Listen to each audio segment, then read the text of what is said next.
Welcome back, beautiful souls. We are here.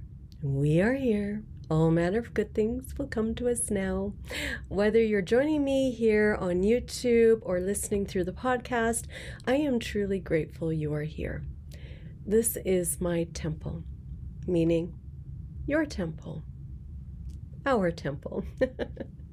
A space of remembering, a space for her voice, a space for reflection, and for returning to the wisdom within.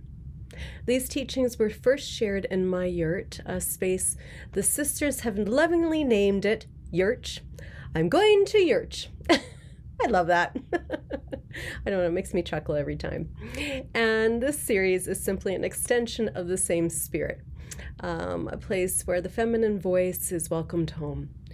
Together, we are journeying through the Gospel of Mary, exploring the 7 powers Mary names, not as sins to be conquered, but as deeply human experiences that guide us toward remembering. We have entered now a 1 year. We're in 2026. In numerology, that's a 1 year. So anyone who's listening to this later on in the year, perhaps, today is, let me just check. Yes, January 5th, Monday, January 5th. And we've entered 2026, a 1 year. And in numerology, 1 carries the energy of initiation, of movement, creation. It's a go, go, go kind of energy. It has a lot of fire energy, a lot of yang energy. And then we're also going to be entering a fire horse year, which brings even more fire into the field. A lot of yang energy. Ooh. I recently actually shared a post about my vibe that I was tuning into for 2026.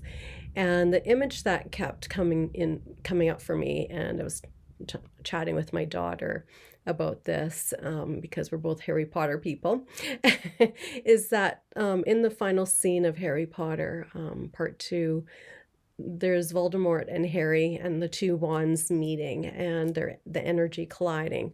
And both are powerful. One is rooted in fear and one is rooted in love. And what I know and what I deeply feel is that anything born from fear eventually implodes on itself. It combusts. Come on. This is the year where energy is moving fast. Manifestation feels immediate. What we put out returns quickly. So, yeah, it's just a lot of fire yang energy. And so my question becomes, where are we living from? Where are you living from? Is it from your heart or the ego? I feel more than ever that we're being called to soothe the fire, there's a lot of yang energy, with more water, to bring balance in such an intense year. I feel a deep return to the first element we have ever known, and that is water.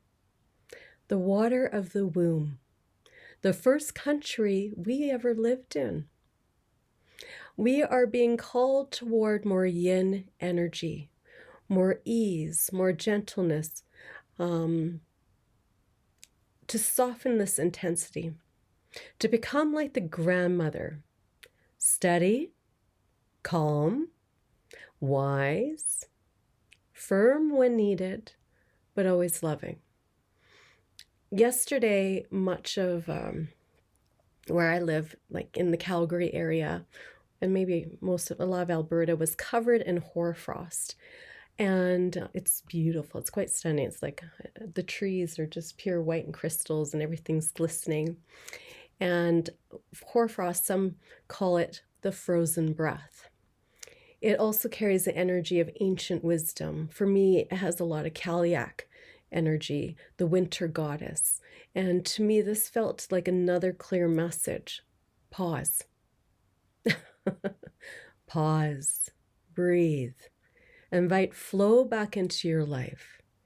And ask yourself, where are you coming from? Are you coming from fear or from love? And how can we be like water this year, soothing, cleansing, calming the intensity? How can we bring that grandmother energy into the world that feels overheated? Yesterday in our circle in the yurt, we sang a beautiful Algonquin water song from the Indigenous peoples of the Ottawa River. And it is a remembering of the sacredness of water. She is the lifeblood of the earth and of our bodies. And again, water is our first element we ever knew while we were in the wombs of our mothers. And I feel like it was just a powerful song. And actually, I'll share the link. There's a beautiful YouTube link showing you how to sing this song. And I'll add it in the comments below. And I invite you to sit with it, sing with it, invite water into your being and let it move through you. Let me think, how does it go? I'm not a singer, but I'll sing it here for you. It goes, Nibi wabo endayen, aki miskwi, nibi wabo, heya, heya, heya, hey, heya, heya, heya, ho. And you would sing that 4 times to honor the 4 directions. So perhaps I should honor that. Okay, bear with me. Nibi wabo endayen, aki miskwi, nibi wabo, heya, heya, heya, ho, heya, heya, heya, ho. Nibi wabo endayen, aki miskwi, nibi wabo, heya, heya, heya, hey. Heya, heya, heya, ho. Nibi wabo endayen, aki miskwi, nibi wabo, heya, heya, heya, hey. Heya, heya, heya, ho. Anyways, it's a beautiful song. Maybe not so much my singing, but I would sing that on my morning prayer walks and just embodying more water to add more balance and remind me to be in the flow. Yeah, I feel like that was just an important message to share here before we dived into Mary Magdalene's teachings. But yeah, I feel like this year we may see many people grasping tightly to old patterns, to old structures, old religions, old truths. And when systems rooted in patriarchy feel threatened, they often tighten their grip. And I think we're all seeing that right now. It reminds me of a toddler holding on to a toy and knowing this toy is going to be taken away, so it's gripping tighter and tighter, and what's needed in that moment is not force. It is that grandmother. I know some of you know a grandmother, an auntie, or somebody who has this calm presence. And sometimes they just have to look at you. My grandma, she had 12 children, and she didn't have to say anything. She just had to look at you, and you knew. But we just need that calm presence and saying, sweet one, it's time to let go. And often the child does. So this is the energy we're being called into, or this is my vibe anyways. You can take it or leave it, but I feel like the energy we're being called to is the soothing waters. Yeah. And, I think it's important to reflect and ask, is the world actually working? Is it working for us, for everyone, when only half of the voice is heard? When only half of the wisdom is honored? I mean, come on. It's not working anymore, truthfully. And it never really did. The world, as it's been built under patriarchal systems for far too long, is showing its fractures. We feel it. We feel it in our bodies, in our hearts, in our communities, in the earth herself. We feeling the imbalance in safety, imbalance in the food and in care. And in times like these, she is needed more than ever. We need to hear her voice, not the loud voice of dominance or certainty, but the quiet, steady voice of wisdom, compassion, and truth.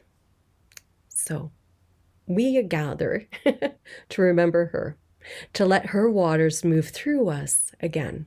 Waters that cleanse, waters that heal, waters that restore, waters that carry life, truth, and deep remembering. So let's take a soft breath in. And on the exhale, I invite you to drop fully into your body with a gentle sigh. Breathing in and sigh. Feel the gravity hold you. Feel yourself land. And on your second breath, on the exhale, I want you to sigh and drop down to the eye of the heart. So breathing in and exhale, dropping into your heart. This is a place of inner seeing and inner knowing. And then on your third breath, when you exhale with a sigh, I invite you to drop down to the divine within, that quiet spark that has always lived inside of you. Breathing in and exhale.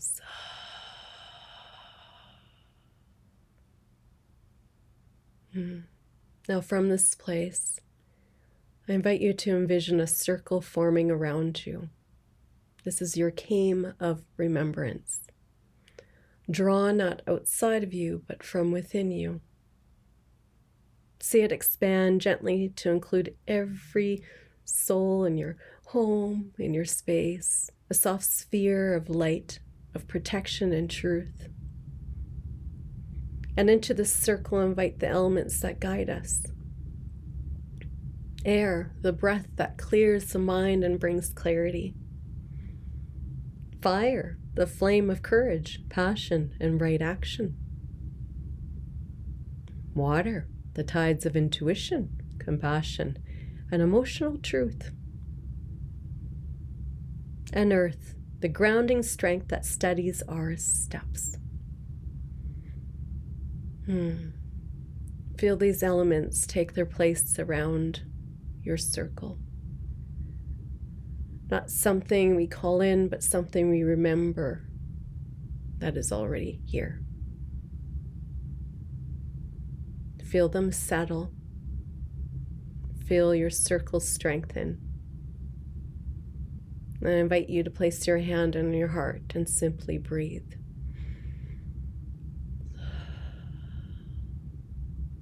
Breathing into the center there.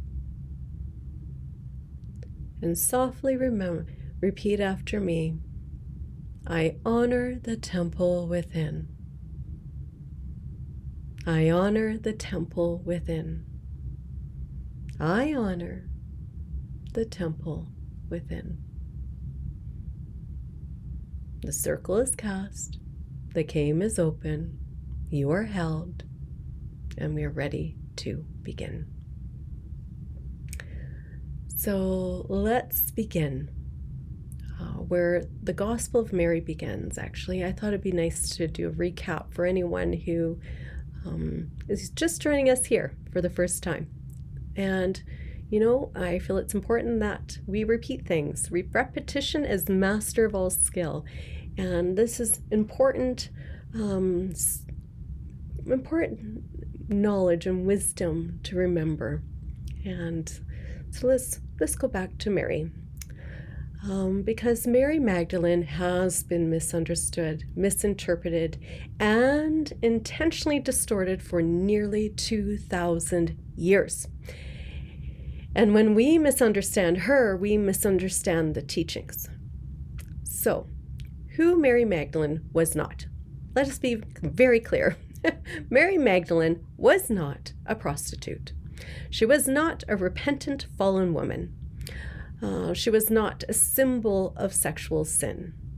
She was not a moral warning. She was not a background character in Jesus' story. There is no biblical or historical evidence that Mary Magdalene was a prostitute. Full stop. That story was created centuries later, not from scripture, but from patriarchal fear. In 591 CE, Pope Gregory I merged Mary Magdalene with other unnamed women in the Bible, a move that effectively silenced her authority by reducing her to shame. This lie stuck, and it shaped Western Christianity ever since. Now, who Mary Magdalene was, she was a teacher, a seer, a mystic, a leader among the disciples, and a woman of profound spiritual authority. In the Gospel of Mary, she was not asking questions. She is teaching. She offers teachings that the male disciples do not understand. She speaks from direct inner knowing, not borrowed authority. She teaches the path of the soul, how consciousness moves through fear, illusion, and forgetting, and how it returns to the good, right here in the heart, mind of the heart, the God self, the creator, the goddess. She is often called apostle to the apostles, the bearer of Gnosis, the one who knew the Christ within. Mary does not teach sin, obedience, or external salvation. She teaches inner sovereignty, embodies spirituality, the goodness of being human, the liberation of the soul from fear-based illusions.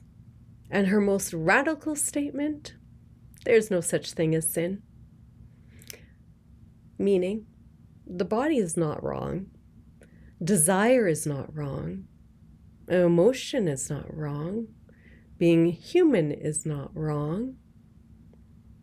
Suffering does not come from moral failure.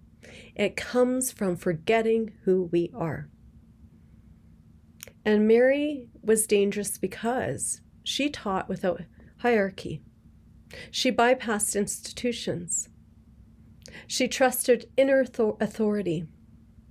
She centered embodied wisdom.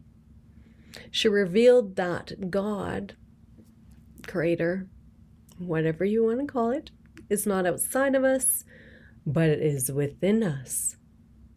Her teachings threatened power structures that relied on shame, on control, external authority, spiritual gatekeepers. So her voice was buried, her text was fragmented, her image distorted. We begin with Mary because she shows us what remembering looks like. She models embodied spiritual authority. She walks the path with us, not above us. The 7 powers are not a test. They are not punishments. They are the train of being human. Human. Mary does not teach us how to escape life, avoid life. She teaches us how to inhabit it fully. And when we remember Mary, we remember ourselves. So good. Mary Magdalene was not a woman who needed saving. She was a woman who remembered, and she came to teach us how to remember too. And, you know, there's a deeper pattern here. This is not just about Mary. It was about controlling who gets to teach, locating authority outside the body. It was about replacing inner knowing with hierarchy. It was about turning woman's wisdom into warning stories. Mary Magdalene was not erased accidentally. She was rescripted. Mary Magdalene was not remembered incorrectly. She was remembered strategically. And now we are remembering her truth. Love it. So that's just a little bit about Mary. If you want to start again at the beginning, you can get more information there. But That is our recap, and then I'll do a recap over the other powers that we went through. So yeah, before we do that and stepping into the fourth power, craving for death, it is important to feel how the first three powers move together. They are not separate stages we complete, but currents we cycle through again and again as the soul learns how to remember itself. The first power, darkness. Darkness is the beginning. It is not evil. It is not punishment. It is not failure or mistake. Darkness is the womb, the place of gestation and becoming. It's the first country. It is the pause before clarity, the soil where the seeds break open, the quiet where the soul rests and dissolves and begins again. Darkness teaches us to stop running, to feel instead of numb, to rest instead of perform, to trust without certainty. Darkness is where transformation begins, not because something is wrong, but because something is now forming. And that we begin with craving after that. Craving arrives from darkness, the second power. It is the first movement towards life, the ache of being alive, the soul stretching toward experience, connection, beauty, and truth. Craving itself is not the problem. It is neither sinful nor shameful. It is human and holy. Craving has two expressions. Ego-led craving, which seeks safety, control, validation, certainty, wants to know the end of the story. It's grasping, it contracts, it fears loss. And then soul-led craving seeks truth, love, creativity, and expansion. It feels alive, purposeful. It's liberating. Craving becomes sacred when it draws us closer to our soul rather than away from ourselves. So the question is never, do I crave? The question is, where is the craving leading me? And then that leads us to the third power, ignorance. Ignorance is not stupidity. It is not lack of intelligence. Ignorance is forgetting. It is spiritual amnesia, the veil that clouds the inner sight, the conditioning, the stories, the fears that pull us away from our own knowing. Ignorance sounds like, I'm not enough. I don't trust myself. I must earn love. Something is wrong with me. And ignorance causes us to doubt our intuition.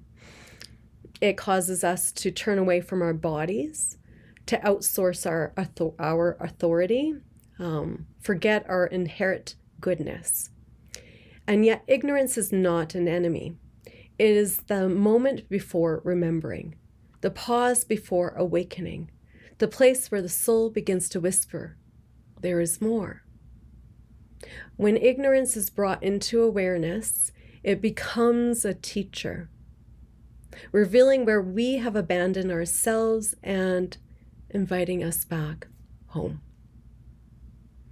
Together, these three powers form the inner terrain of being human. And when craving is misdirected through ignorance, when the soul longs for relief but cannot remember its own truth, it begins to turn against life itself. So before we meet the fourth power, it's important to remember this.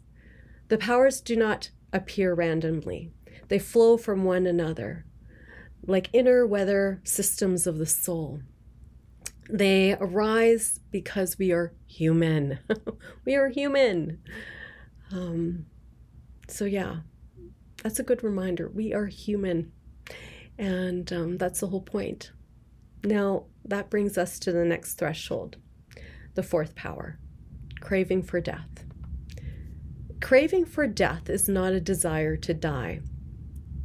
It is the soul's exhaustion, the longing to stop feeling pain, the wish to disappear, numb out, or end struggle of being human.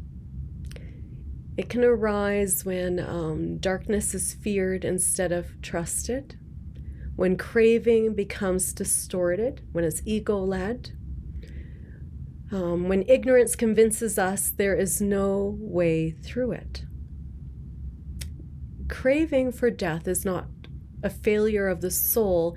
It is a cry for relief, for rest, for remembering. This power names something many of us have felt but rarely speak about. And there are things of like exhaustion of being human. I know everyone's felt that.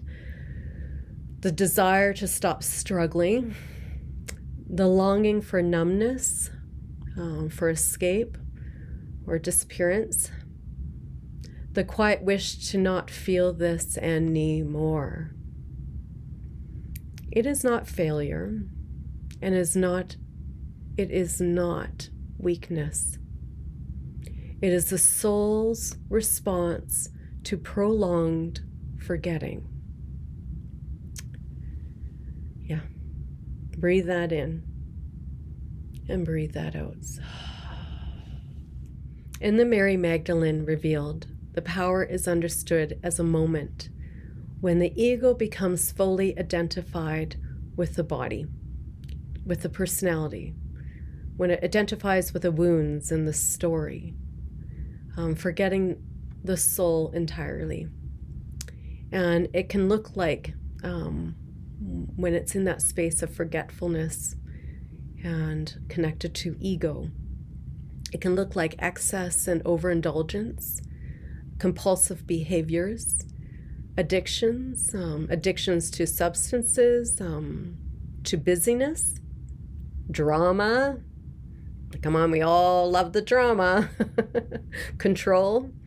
It can look like cynicism, despair, self-sabotage, emotional shutdown, losing faith in love and in goodness or meaning. This is why it is called death. Not because life ends, but because aliveness disappears. And, you know, in my observation, and I'm sure many of you have noticed this around you, or even within yourself at times, you know, people going through the motions, doing the next thing and the next task and the next obligation, living on the surface of life. And I sometimes call this surface dwellers, when we are alive but not really being, we're not living, when we are existing but not savoring the human experience, when the days blur together and the soul goes quiet. I often think of zombies this way, not something frightening as some of those shows, but it's more like a symbol of people who are moving, functioning, surviving, yet disconnected from meaning, disconnected from wonder, disconnected from the juiciness of life, disconnected from being present. This is a form of death, and it's not a moral failure. It's not a personal flaw, but it's a signal that soul is longing to be felt again. And just like craving itself, this power has two expressions. The ego-led craving for death, this is when the soul's longing for relief becomes distorted. It says, I can't do this anymore. Nothing will change. I'm trapped, and I just want it to stop. And this form seeks escape through numbing, excess, control, withdrawal, dissociation. It contracts life. It narrows perception. It convinces us that there is no way through it. And then the second expression is the soul-led craving for death. Yes, there is another way of craving for death. And this is where it's often misunderstood. However, this is the most sacred. At its core, craving for death can also be a longing for ego death. A longing for ego death. A desire for rest. A wish for old identities to fall away. It's a soul asking for transformation, not annihilation.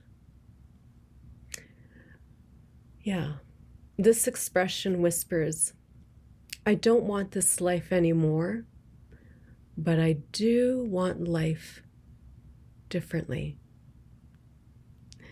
I want to live differently. That is a soul-led craving for death. It is not a desire to disappear. It is a desire to shed what no longer belongs. This is a death before rebirth. The composting of old selves. The threshold between who we were and who we are becoming. Mary does not tell us to fight this power. She does not tell us to transcend it.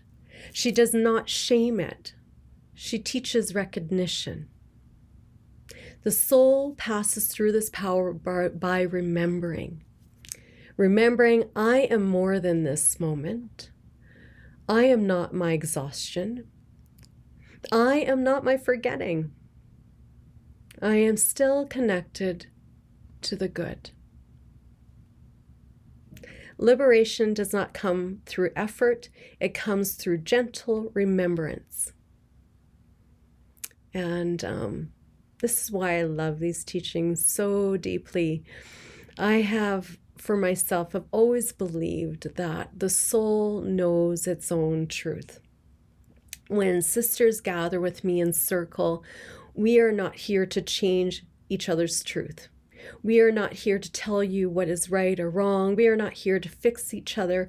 We are here to honor each other's truth exactly as it is. This work is about going inward, not outward. Listening, not correcting. Acknowledging, not forcing.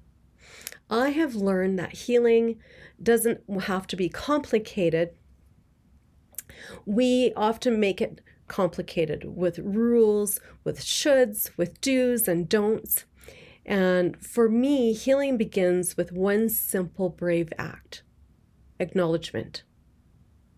Where are you right now? What is true for you in this moment? And from that honesty, something softens. A different way of seeing becomes possible. A new path begins to reveal itself. For me,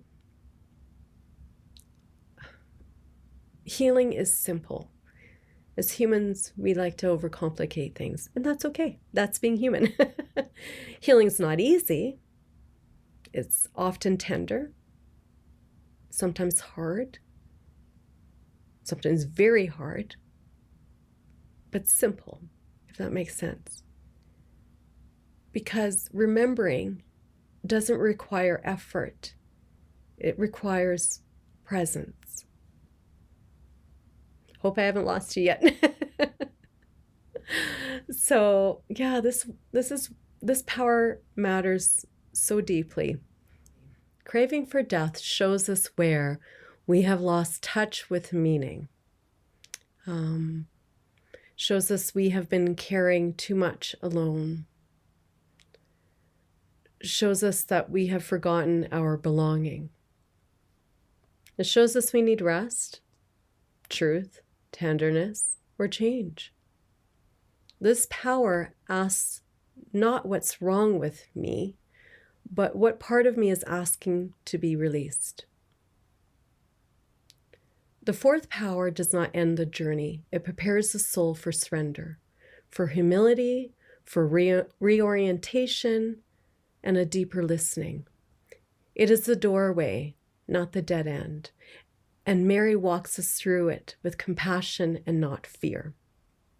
Craving for death is not the soul wanting to end. It is the soul asking for relief, rest, and truth. And when it is met with love, it becomes a threshold, not a tomb. This might be a good place to pause and reflect. Take a breath. Breathe in and exhale. And this might be a good place to journal if you have a pen and paper. Notice what craving for death came up for you. It's not something to judge. It is something to listen to. Let's go through a few reflective prompts here. Where in my life do I feel exhausted? Not just tired, but soul weary. Where have I been pushing, enduring, or surviving instead of living?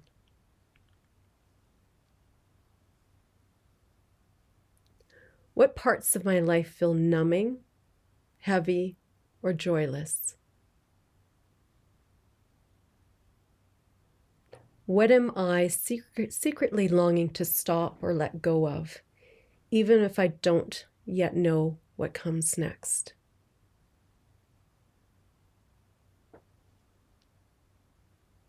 If this craving for death had a voice, what would it be asking for?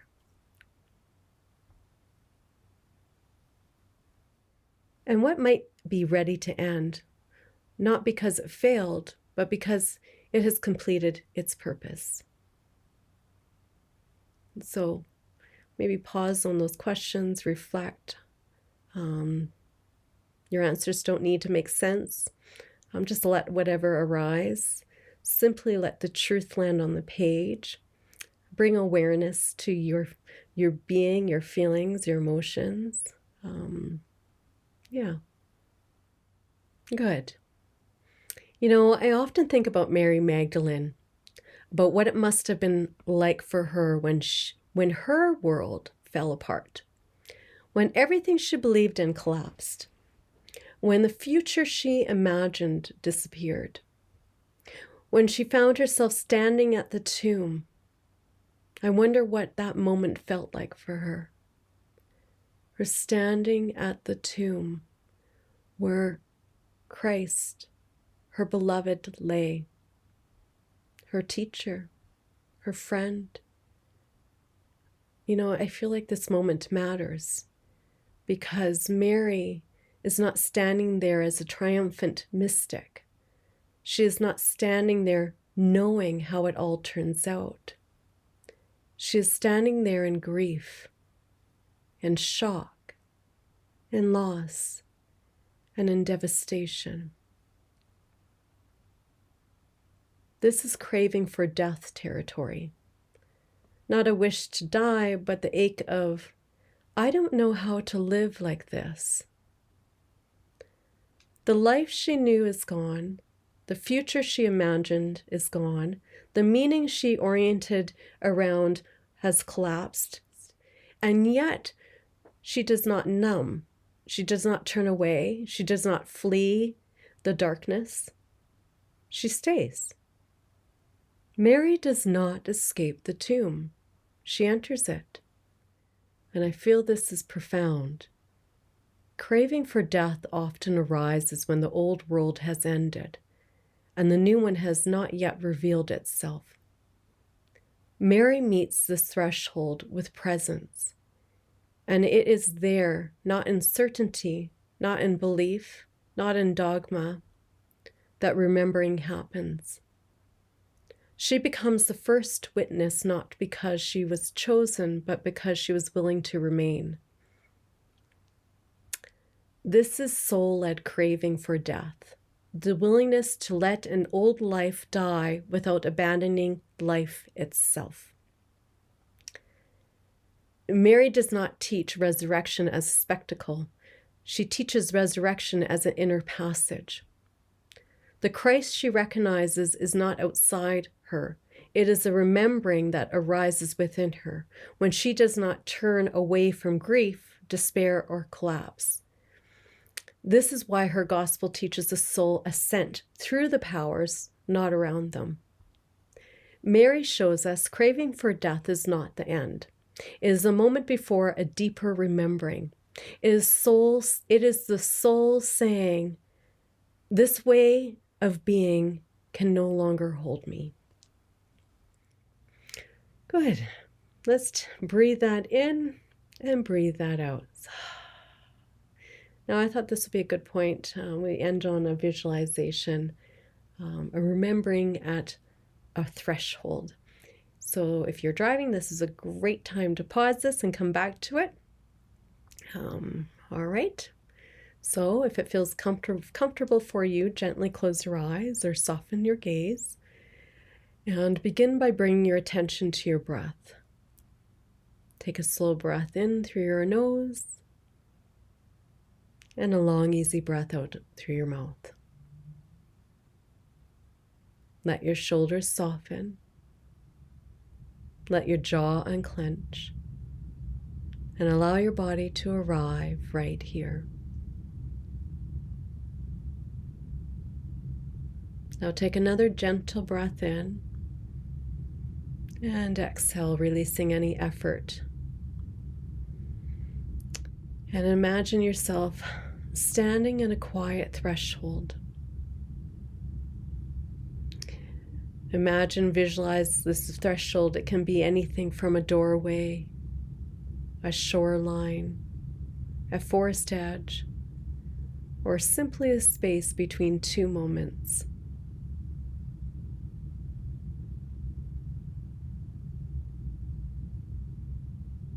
There is no rush here.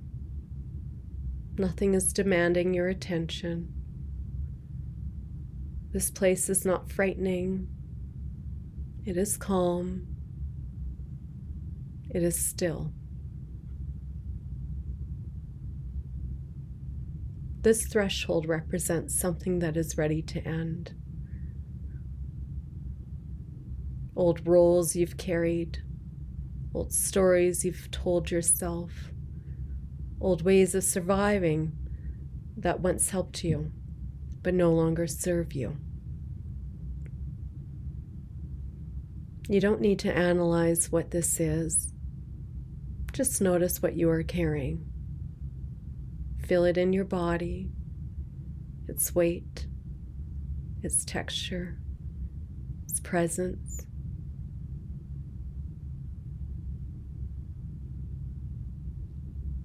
There's no need to name it, no need to fix it.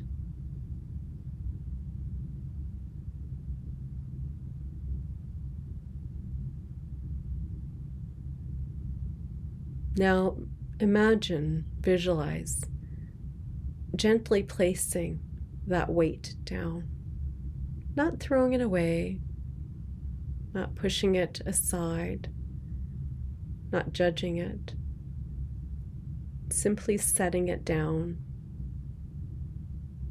with kindness, with respect, with love.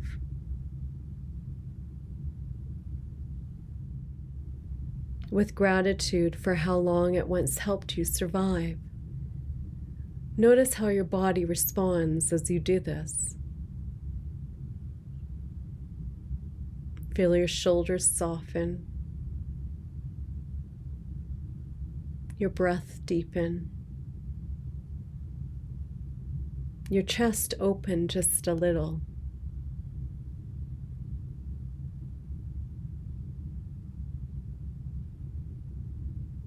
Now bring your awareness to something behind you. There's a presence there,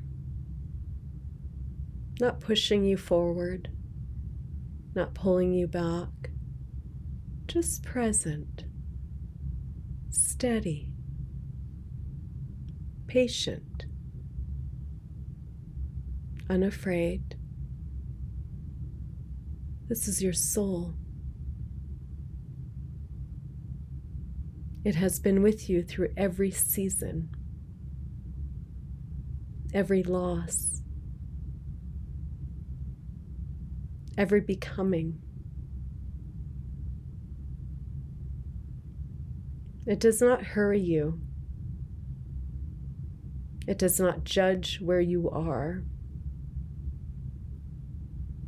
It simply stands with you at this threshold.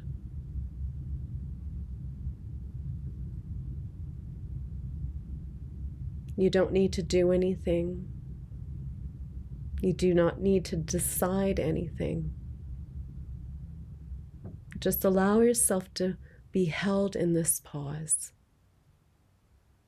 the space between what was and what is still forming. Good. Take a slow breath in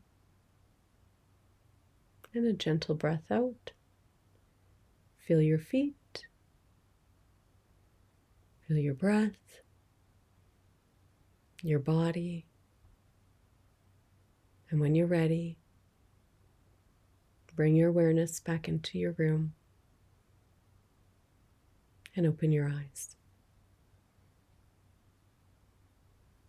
This might be a good time if you have an oracle card or a tarot deck. Pull a card and ask, what does your soul want you to know right now? Good. So we will close our time together. And as we close our circle, I invite you to pause in gratitude for all that has been shared, for what has been spoken or unspoken, the seen and the unseen. Take a deep breath in and exhale. You may want to place your hands over your heart. That steady, ancient, beautiful energy. This heartbeat is a spark of remembrance that has always lived within you. And I invite you to imagine a soft glow in your chest, a gentle, beautiful light that expands with your breath, reminding you of your wisdom, of your belonging, and of your truth.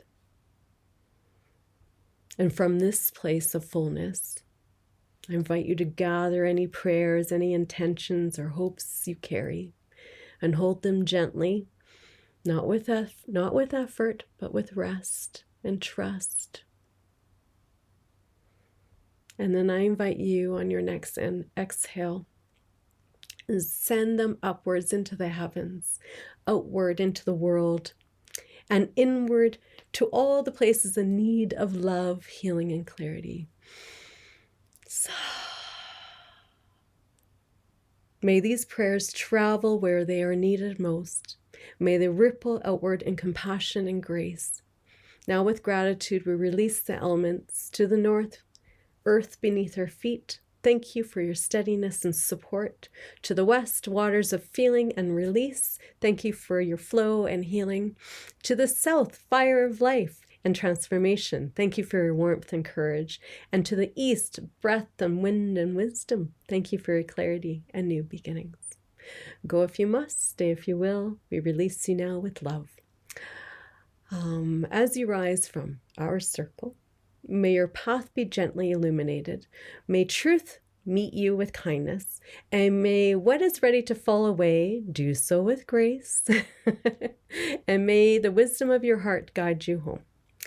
Our circle is open, but unbroken. May you carry the remembrance within your heart. Merry meet, merry part, merry meet again. Thank you for joining me. Blessed be, magical souls. Mwah!